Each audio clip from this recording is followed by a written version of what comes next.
এরপরে কোশ্চেনে আমরা আসি। আমাদের কোশ্চেনে বলা হচ্ছে একটা বস্তু 20 মিটার উচ্চতা থেকে ভূমিতে পড়ল, পড়ন্ত অবস্থায় ভূমি হতে 5 মিটার উঁচুতে বিভব শক্তি ও গতিশক্তির অনুপাত কোনটি? বিভব শক্তি ও গতিশক্তির অনুপাত কোনটি? তার আগে একটা কথা বলে রাখি আমি। বিভব শক্তি নির্ণয় করতে হয় ভূমি থেকে, আর গতিশক্তি নির্ণয় করতে হয় কি উপর থেকে। বিভব শক্তি নির্ণয় করতে হয় ভূমি থেকে, গতিশক্তি নির্ণয় করতে হয় কি উপর থেকে। এখন আমরা দেখতে পাচ্ছি আমাদের এখানে বলতেছে একটা বস্তু 20 মিটার উচ্চতা থেকে পড়তেছে, তাহলে আমাদের উচ্চতাটা কত? 20 মিটার। উচ্চতা কত আমাদের? 20 মিটার। এবং বলা হচ্ছে পড়ন্ত অবস্থায় ভূমি থেকে 5 মিটার উচ্চতায়। থেকে ভূমি থেকে 5 মিটার উচ্চতায় বিভব শক্তি ও গতিশক্তির অনুপাত কোনটি? তাহলে উপর থেকে কত মিটার হবে? 15 মিটার। 20 থেকে 5 বিয়োগ দিলে কত হবে? 15 মিটার। আমরা কি বলছি? বিভব শক্তি নির্ণয় করতে হয় ভূমি থেকে, গতিশক্তি নির্ণয় করতে হয় কি উপর থেকে। তাহলে প্রথমে আমরা কি বের করব? গতিশক্তিটা বের করব। গতিশক্তি ইকে ইজ ইকুয়াল টু আমরা জানি হাফ এম ভি স্কোয়ার। আবার ভি স্কোয়ারকে আমরা লিখতে পারি U square plus 2gh। U square plus 2gh। U এর মান হবে আমাদের কত? ইউ এর মান হবে আমাদের 0। ইউ হবে আমাদের কত? 0। ইউ এর মান হবে আমাদের 0। কেন 0? যেহেতু বস্তুটা উপর থেকে নিচে পড়তেছে, 20 মিটার উচ্চতা থেকে নিচে পড়তেছে, তখন তার আদিবেগটা ছিল হচ্ছে 0, অর্থাৎ বস্তুটি স্থির অবস্থায় ছিল, সেজন্য তার আদিবেগটা কি 0 ছিল। তাহলে আমরা কাটাকাটি করে পাই কি? কাটাকাটি করে পাই ই কে ইজিকুল টু এমজিএইচ। ওকে। এরপর বিভব শক্তি কোত্থেকে নির্ণয় করতে হয়? বিভব শক্তি হচ্ছে ভূমি থেকে নির্ণয় করতে হয়। বিভব শক্তি যেহেতু ভূমি থেকে নির্ণয় করতে হয়, তাহলে কি MGH prime. MGH prime. Okay. এরপর আমরা ইউ বাই ইকে, যেহেতু আমাদের বিভব শক্তি আর গতিশক্তির কি অনুপাত চাইছে, যেটা আগে চাইছে সেটা আমরা উপরে রাখবো, অর্থাৎ বিভব শক্তি আমরা উপরে রাখছি। উপরে হচ্ছে এমজিএইচ প্রাইম, নিচে হচ্ছে এমজিএইচ। এমজি কাটাকাটি চলে যাবে, এটা কোনো কাজ নেই। যদি আমাদের ভর ভিন্ন বলতো তখন আমরা রাখতাম, কিন্তু এখানে আমাদের কি ভর সেম, সেজন্য এমজি আমাদের কাটা। উপরে থাকতেছে আমাদের H prime divided by H prime হচ্ছে আমাদের কত? 5 মিটার। যেহেতু ভূমি থেকে কত? 5 মিটার উচ্চতায় বিভব শক্তি ভূমি থেকে নির্ণয় করতে হয় 5 মিটার উচ্চতায়। উপরে হচ্ছে আমাদের 5, এইচ হচ্ছে আমাদের কি গতিশক্তি, উপর থেকে নির্ণয় করতে হচ্ছে। নিচে হচ্ছে কত? 15। আমাদের আনসার আসতেছে কত? আনসার আসতেছে আমাদের কত? 1:3। আনসার আসতেছে কত? 1:3। 1:3। তাহলে আমাদের আনসার হচ্ছে খ। ওকে। এরপরে আসি, এই কোশ্চেনটা তোমরা কি করবা? এসডাব্লিউ করবা। এই কোশ্চেনটা তোমরা এসডাব্লিউ করবা অ্যান্ড কমেন্ট বক্সে জানাবা, আনসার জানাবা। এরপর আসি, 10 কেজি ভরের একটা বস্তু 10 ms ইনভার্স 1 ব্যাগে একটি স্প্রিংয়ের উপর পড়ল।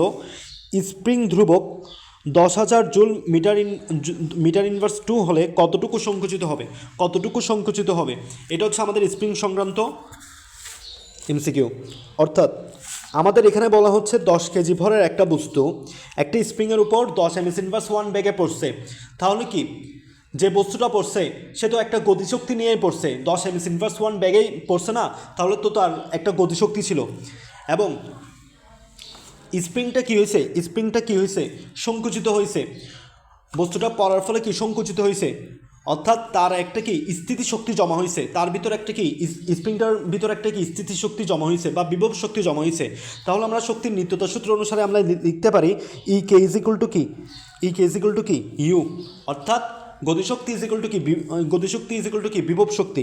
গতিশক্তি ইজ ইকুয়াল টু কি বিভব শক্তি। আমরা গতিশক্তি সমান কি জানি? Half MV square. গতিশক্তি সমান জানি হাফ এমভি স্কোয়ার, এবং স্থিতিশক্তি হচ্ছে আমাদের স্প্রিংয়ের ক্ষেত্রে হাফ কে এক্স স্কোয়ার। এখানে এক্স মানে হচ্ছে তোমার কি কতটুকু সংকুচিত হয়েছে সেটা, আর কে হচ্ছে কি স্প্রিং ধ্রুবক, হচ্ছে আমাদের স্প্রিং ধ্রুবক।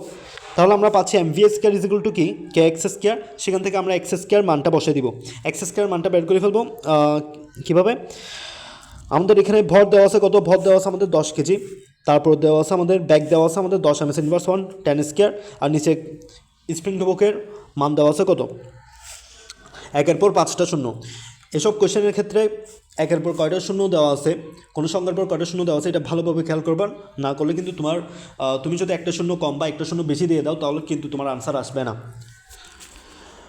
তাহলে আমরা এক্সের মান পাইছি কত? 0.1 মিটার। আনসার হচ্ছে আমাদের ক। এরপর আসি, 50 মেগাওয়াট নিউক্লিয় বিদ্যুৎ কেন্দ্রে প্রতি ঘন্টায় কত শক্তি উৎপন্ন হয়, প্রতি ঘন্টায় কত শক্তি উৎপন্ন হয়। অর্থাৎ আমাদের এখানে আমরা এটা কি ক্ষমতার পি ইজ ইকুয়াল টু কি W by T, P is equal to কি আমরা জানি ডাব্লিউ বাই টি। অর্থাৎ একক সময়ে কোনো বস্তুর কাজ করাকে কি বলা হয়, ক্ষমতা বলা হয়। সেখান থেকে আমরা কি শক্তি বের করব, অর্থাৎ কাজ বের করব। ডাব্লিউ ইজ ইকুয়াল টু কি পিটি। পি এর মান দেওয়া আছে আমাদের কত 50 মেগাওয়াট। 50 মেগাওয়াটকে আমাদের ওয়াটে নিয়ে যেতে হবে।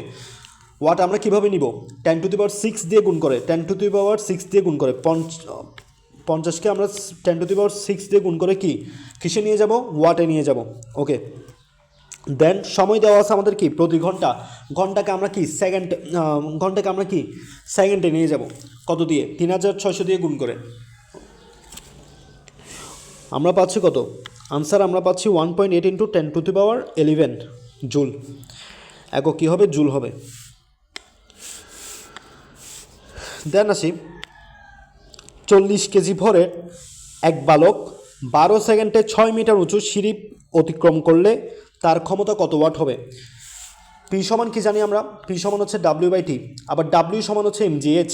এমজিএইচ কেন বলছি, এমজিএইচ লিখছি ভূমি থেকে কোনো একটা বস্তু, ভূমি থেকে এই উচ্চতায় কোনো একটা বস্তু থাকলে আমরা সূত্র কি জানছি, এমজিএইচ। ঠিক আছে, এমজিএইচ। তাহলে আমরা সূত্র বসাইছি এমজিএইচ, সুন্দর করে আমরা মানগুলো বসাই দিব। এম এর মান কত 40, জি এর মান হচ্ছে আমাদের 9.8 অ্যান্ড এইচ এর মান হচ্ছে আমাদের কত 6 মিটার, 6 মিটার উঁচু সিঁড়ি বলছে। নিচে হচ্ছে কত সময় দেওয়া আছে আমাদের কত 12 সেকেন্ড, সময় দেওয়া আছে কত 12 সেকেন্ড। আনসার বেরোচ্ছে কত আমাদের 196 ওয়াট। তাহলে আমাদের আনসার কত, গ 196 ওয়াট। অ্যান্ড এটা হচ্ছে, এটাও সেম, এটাও সেম, এটা হচ্ছে তোমাদের কি এসডাব্লিউ। এটা এসডাব্লিউ করে তোমরা কি কমেন্ট বক্সে আনসার জানাবা। এরপর আছে আমাদের কি অপচয়ের ম্যাথ, অপচয়ের ম্যাথ। এরকম সেম ম্যাথ কিন্তু এর আগে করেছি, এটাও কিন্তু তোমাদের এসডাব্লিউ, কমেন্ট বক্সে জানাবা।